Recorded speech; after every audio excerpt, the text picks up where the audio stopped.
So last week, occasional New York Times columnist and writer Wajahat Ali tweeted this. How about blue states stop subsidizing red states? Now, this isn't really something that's novel. We hear something like this every few weeks from urban liberals. The worst example I can think of was a book that came out a few years ago called Better Off Without Him by Chuck Thompson, which was basically a really tedious, kind of whiny liberal argument that the southern states should just be allowed to secede from the United States and somehow that would make life better in New York or California. Now, fundamental to this kind of perspective is a culture war mindset, which is fundamental to the way that both the GOP and the Democratic Party operate. It's fundamental to their survival in the absence of class-based politics. Now, socialists, or hopefully most of them, understand why this kind of rhetoric is so bad and cruel and wrong and damaging. But that's really not enough. We need to ensure that we aren't limiting our political imagination with stale concepts like red states and blue states. Socialism is the promise of something different, and for that we need to think differently.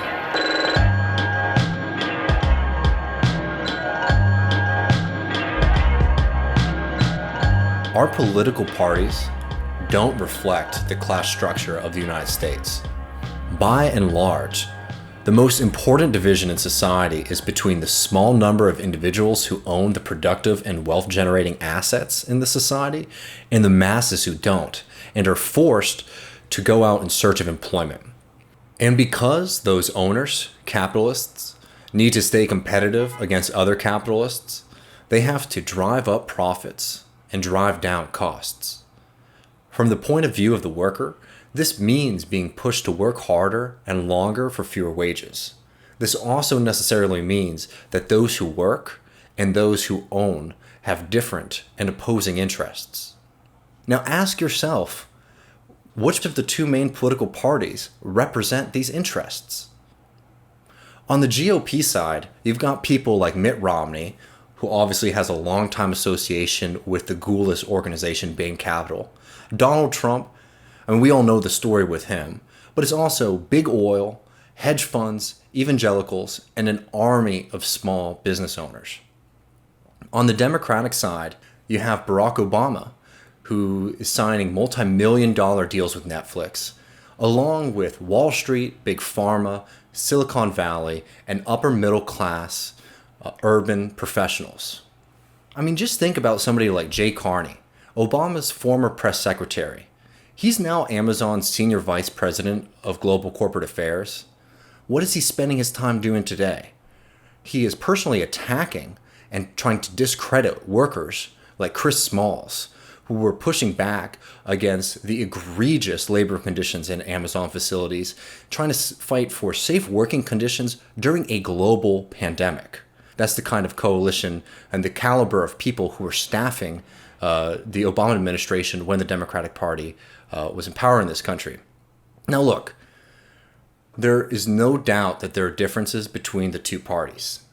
But we really should not forget that class unity and a commitment to the protection of the rich flows through the GOP and the Democratic Party. Now this line, written by Eugene Debs in 1900 in an essay he wrote called The Outlook for Socialism in the United States, really hits home this dynamic. Needless is it for me to say to the thinking working man that he has no choice between these two capitalist parties, that they are both pledged to the same system, and that whether the one or the other succeeds, he will still remain the wage-working slave he is today. What the working men of the country are profoundly interested in is the private ownership of the means of production and distribution, the enslaving and degrading wage system in which they toil for a pittance at the pleasure of their masters and are bludgeoned, jailed, or shot when they protest. This is central, controlling vital issue of the hour, and neither of the old party platforms has a word or even a hint about it. Thinking through a party lens or a red state, blue state lens is going to obscure the fundamental class dynamics at play in this country. And it's certainly going to make the kind of politics that Debs was advocating for and that socialists advocate for today impossible. Why is that? It's because these parties are not based in class, so they must rely on the culture war and regionalism to maintain their power. What are the kind of material conditions that this kind of culture war regionalist politics obscure? Think about a region that people today consider, deep red, the South. What's happening there today? It's seeing an expansion of manufacturing, predominantly high-tech and automobile plants. Many of these plants, which are opening throughout the South, they're opening because these massive corporations, these international corporations, are trying to explicitly take advantage of the fact that unionization rates are low or non-existent in these states. Think about fights to protect TVA workers and the radical legacy of that project in general. All of the massive and critical mutual aid organizations that have sprouted up during this coronavirus pandemic, or the important strikes of fast food workers in South Carolina fighting for $15 an hour. All of this is not even to mention the massive success that we recently saw with the teachers' strikes. And this is the result of serious organic organizing on the ground. But you're going to miss all of this if you are using a lens that obscures the on-the-ground reality of large parts of the country based on presidential election results.